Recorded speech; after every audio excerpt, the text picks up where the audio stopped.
guys, how's it going? It's Al. Week 9 on DraftKings is coming up really quickly, and I've got 5 tournament stacks that I think that you should play in your NFL DFS lineups this week. As you can see, Josh Allen's really good. I would not be opposed to you just stacking him 150 times, but I'm going to give you a few other options as well. So we're going to go with a double stack. We'll talk about bringbacks, look at all of the target market shares and everything for all 5 of these, and one of them, if not 2 of them, like one of them's a puke stack. There's a puke stack in there this week. I mean, it's a shortened slate, right? There's only 10 games on the main slate. So let's take a look at the top 5. Let's go. He's a legend. The Smizzgang Listener League is up. You cannot get there in the lobby. You have to go to smizzle.tv/links if you want to find the link to the Listener League, as well as everything else. It's $10 to enter. It's a 3-max tournament, and it's the best tournament on DraftKings because there's absolutely no rake. Based on how it's trending right now, I believe that it's going to fill by Saturday night, so make sure that you get in now. And if you really wanted to get a little bit spicy with it, go to your rewards thing, click your missions, and enter 1 a day. That way you can maximize the amount of bonus crowns that you get, make it a negative rake tournament. DraftKings is paying you to play in the Smizzgang Listener Leagues. Go to smizzle.tv/links. These are rookie numbers. We got to pump this up. Make sure that you get your entries in now. Josh Allen is our number 1 stack of the week. As I said, go ahead and stack him 150 times if you so desire. He has had multiple touchdowns or been responsible for multiple touchdowns in every single week. But Al, he only had 1 here in Baltimore. Yeah, he ran for 1 too. So like he does bring that to the table on top, you know, of being able to throw the ball. Now, the Jets have been a tough matchup for opposing passers. However, like 5-6 times this year, a wide receiver has gotten peppered with targets, 9+ targets, and each of those times that wide receiver has scored a touchdown. It's not like if you stack Josh Allen with Stephon Diggs. Stephon Diggs has had problems against big-time cornerbacks. He has faced everybody's alpha, and it has not mattered. He has gotten basically everything that he's wanted. And you look at the list of teams that they've played. Oh, look, the Rams. They've got a pretty good stopper, 29 fantasy points. Miami had a good cornerback that week, 14, fine. Like, that's his floor, great. Pittsburgh, 27.2. Green Bay, 25.8. It's not going to matter, right? Like, they're going to get what they want out of basically every single matchup. And Josh Allen has the arm strength and the know-how to fit it into these really small windows. This is absurd. Like this, it just falls off a cliff. There's no gradual decline. This is a hockey stick. 77 targets so far this year for Stephon Diggs. When they get into the red zone, also a hockey stick. Does not fall off at all. One of the league leaders last year in terms of red zone targets, end zone targets, and he did not score as many touchdowns as he should have. His OTD was greater than his actual touchdowns. So like this year, it's kind of normalized a little bit more. 77 targets, 7 touchdowns. Gabriel Davis, big difference between his floor and his ceiling, but he's the secondary guy. They just traded for Nyheim Hines. We'll see if he's going to be rolled out fully. And then like it really just drops off. Like Dart throws at McKenzie, Dart throws at Dawson Knox. Crowder's dead. You know, play whoever you want to with your Josh Allen stacks, but like make sure that you have some exposure. Don't try to overthink this and fade Josh Allen throughout your tournaments this week. There are not many quarterbacks that have a 30-point ceiling, and like that's what we want to target, right? Well, he's averaging 30.1 DraftKings points a week. Let's go over to Underdog Fantasy. Okay, you can get up to $100 deposit bonus by using that promo code ALSMIZZLE, all one word, ALSMIZZLE. I'm doing pretty good. I'm probably going to fall off a cliff. Feel free to fade all my picks. Lowers or sharper, I like to bet the higher because I'm stupid and I like to have fun. So I'm going to go Josh Allen over 280 yards. This is where it gets rough. Like 82.5 passing yards is a lot, especially against Sauce and crew. But like, I kind of feel like he could get there on that. 54, like this is a really dangerous one because he's either going to have 150 or he's going to have 12. Dawson Knox might be the best one on here at 32.5. I'm going to go with Dawson Knox, and let's bring it back with Garrett Wilson and Gronklin, right? I got to have Gronklin in there. I'm going to do this for $50, no insurance. 50 to win, 500. We'll plug that in. Make sure you get your deposit bonus over at Underdog Fantasy. The number 2 stack on the week is Joe Burrow. This is not without a little bit of trepidation because of, you know, Carolina being able to pressure the passer with everything that they have in their front 7 that remains, that did not get traded away. And Joe Burrow playing without Jamar Chase. This is going to be a different offense without him. Now, I do like the fact that they did not do well in their first game after 2 straight millionaire maker winning performances, 42 points and 35 points in weeks 7 and 6, respectively. He's still a very good passer. He still has other capable guys around him, with T. Higgins only at 7,300, with Tyler Boyd at 6,300. They certainly priced them up. And obviously at tight end, Hayden Hurst, Double H, may be my favorite one of the bunch. And I know that sounds weird, but it gives you a little bit of relief here. He's only 3,600. He looks like the dude, the big guy from Game of Thrones, right? That liked Brienne of Tarth. So like you get that bonus. That should be worth DraftKings points. It's not, but like it should be. Okay, because like he's this big dude with this massive red beard. So like I think of Game of Thrones, and I liked Game of Thrones, so I want to play him this week. That's where the value comes from. Not really, but it would be a funny thing. So 4 or more catches in 3 of the last 4 games. We have like 29% of the target market share vacated by Jamar Chase. So like now this is a elevated market share. It's never going to go 100% to one guy. So like T Higgins isn't going to get all of that 30%. Tyler Boyd's not going to add 30% to him, but like T Higgins could see like an increase of, let's say, like 10% going from the 16 to like 25 or 26. Mixon's going to stay about where he is. They can't just pump 9 targets a game to him. They did last week on Monday night, but like that's not going to be a sustainable thing. It's because they were losing, getting throttled by so much. Hayden Hurst could balloon to like a 20% target share, and so could Tyler Boyd in the absence of Jamar Chase, with Mixon staying around 15%. So this is where they shake out right now. And then you have the bonus of when they get into the red zone, Jamar Chase over 30% of the target market share. This includes the game that he missed, and Hayden Hurst is sitting right there in number 2 on the team. So it's not out of the realm of possibility that he can see 20% of the target market share and then get above like 20 to 25% in the red zone. So touchdown upside, as well as having a really solid floor. Very hard for him to miss value by very much. Like a dud for him would be like 1 or 2 points, which I guess is in the realm of possibility, but reality would say that he gets like 6-7 targets, might catch 4 of them, have like 45 yards, which satisfies us. It's in the range of what we would want, but if he finds a touchdown and gets over 15, absolute smash play, and allows you to pay up somewhere else for your secondary stack. Justin Herbert. Now this one's dangerous, and that's why I like it.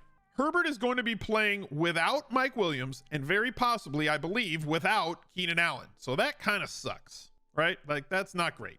However, Austin Eckler is seeing so many targets this year, on pace to break the single season reception record at the running back position, that he's basically a wide receiver 1. Like taking a look at their target market share with Mike Williams there getting his 20% of the targets, Austin Eckler is their leading target getter. That's not going to change. 20 to 30% on a week in, week out basis is what Austin Eckler is going to see in terms of his target market share. So I'm going to allow him to be included in my Herbert stacks. And then you have somebody like Josh Palmer, who's going to see an elevated number of snaps and routes run. Gerald Everett going to be more included and more involved. And DeAndre Carter is going to have to run a full complement of snaps this week if Mike Williams, who is already out, and Keenan Allen, who we expect to be out, is out. So those are the 4 pass catchers, and I'd probably lock Eckler to every one of my Herbert stacks if I was to go that route. So if I'm going to have a Herbert stack, it's going to be Herbert Eckler. And then I can sprinkle in these other guys like Palmer at 5-1, Carter at 4-3. And DraftKings has tuned up the pricing at wide receiver, making it very hard for us to find 4,500 and down values. Like all the good plays are 4,800 up, typically speaking. And there's so much risk under 4,500 that last week, like all of them failed. They didn't fail because of DraftKings pricing, but DraftKings pricing has made it very difficult for us to find a high volume play under that number. So like having Carter be under that number and run that many routes is a thing. Gerald Everett tuned up to like 4,800. So like this gives me the premium wide receiver 1, who is also packaged in with a running back 1, and then having one more of this trio be involved in that grouping. So that's how I'm going to be utilizing the Herbert stacks this week, because as I said, it's a very dangerous stack because it could massively boom at a low percentage, or it could completely bust because none of Palmer, Carter, or Everett can consistently do a great job of creating or earning targets for themselves. They don't have great separation skills. They're not alphas, any one of them. But if Herbert has a 3-4 touchdown game, he runs for 1, throws for 3, has 330 yards, they're going to eat enough to pay it off and not going to be very highly played because of how not great they are. If you haven't already, go to smizzle.tv/charity. Every dollar helps. No Kid Hungry is who we're trying to raise money for this year. $50,000 is our goal from the community, and every $10,000 that the community raises, I will be matching $10,000 myself. Our next match will be unlocked at the $50,000 range as soon as this ticker below me gets to 50K, I will add another 10K of my own money on top of it. No Kid Hungry provides school breakfasts and lunches to food insecure kids all across the United States. So if you have $1, $5, $10, $100, if you won money last week in daily fantasy or on Thursday night football, or if you just enjoy the content and wanted to say thank you, going to smizzle.tv/charity is the way to do that. Be a part of something bigger than yourself, and let's make some difference in some kids' lives all across this country. Trevor Lawrence is not the puke stack. He's not the puke stack. He is a legitimate stack this week, going up against Las Vegas, who has been really, really bad against basically everything defensively, against running backs, against wide receivers, and everybody and their moms are going to play Travis Etienne this week. I do not think that Etienne is used enough in the passing game. Okay, they don't utilize him enough. Like 15 targets over the last 4 weeks. Etienne needs the classic Kamara usage. We need 12 to 15 carries, the Eckler usage, the Christian McCaffrey. Well, Christian McCaffrey's another animal. He gets 22 carries and 10 targets. That's a totally different sort of dude. But like Kamara, 12 to 15 carries, 6 to 10 targets is what I need from Travis Etienne. That's not how they're utilizing him, but everybody's going to play him this week. Projects as one of the highest played running backs. So Lawrence doubles are going to be extremely good for leverage off of all the Etienne usage. And you know where the ball's going to go. It goes only to basically 4 guys. Christian Kirk at 22%, Zay Jones at 18. Evan Ingram has like more targets the last 3 weeks than any other tight end in football. He's 3,300. Marvin Jones also has historically had some double touchdown games. We know that he can do things. He just has not done a whole lot of things. Lawrence is averaging 17 fantasy points. He has 5,200. The Raiders are giving up over 19 fantasy points to most quarterbacks on average throughout the year. So like double stacking him for value is not that difficult when the 4 guys that you're going to pick from are only this price, allowing you to pay up massively for a secondary stack or one-offs where other people won't or can't. And it leverages you off of the massive ownership percentage that Travis Etienne is going to have with the 2 really big games that he has had before and at home against Las Vegas this week. This is a fantastic leverage stack. Aaron Rodgers is the puke stack. Doesn't he look like he just threw up? He's not happy. Every time he looks in his wide receiver, he just throws up. It makes him gag every time he thinks that Sammy Watkins is going to be running a ton of routes for him this week. But Sammy Watkins is like 3,900. 80% of his throws behind the line of scrimmage last week. But you know what? The Detroit Lions defense is the cure to all that ails ya. Alan Lazard questionable. Monitor his situation. Practiced in a limited capacity. Cobb is still out. Romeo Dobbs is going to be popular. He is popping in 3 different projections that I've looked at so far. So this being as projection driven a game, daily fantasy, as we believe it is nowadays. 5,300 is somebody who's going to be popular, but not many people are going to be on double stacks of him. Sammy Watkins is 3,600 this week, got 1 target last week. He was out there for cardio alone. He can be included in that group, as can Robert Tonyan, who has been flashing a couple of weeks and has not scored a touchdown since week 4. This is your puke stack. Pick 2 of these cats. Look, like this, like really, is this all that bad? Is Rodgers, Dobbs, and Tonyan all that bad, considering that they're playing against the Lions defense, who have given up 31 points, 24 points, 29 points, 48 points, 28 points, 27 points, 38 points. It also serves you a dual purpose in the sense that Aaron Jones is going to be quite popular this week, and rightfully so.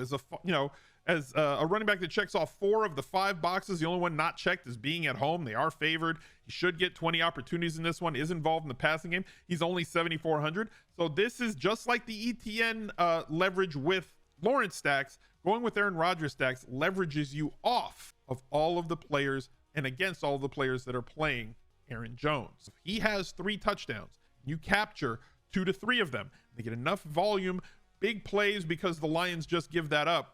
I think we have a pretty good opportunity here at a winning stack for a lot of value with the puke stack. And you can bring it back with somebody on Detroit too. Amon-Ra St. Brown, Khalif Raymond's going to run a lot more routes. It's not a hard stack to get to. Saves you a lot of money. Allows you to spend up elsewhere. Thank you guys for watching. Look out for another video right there. He's a legend.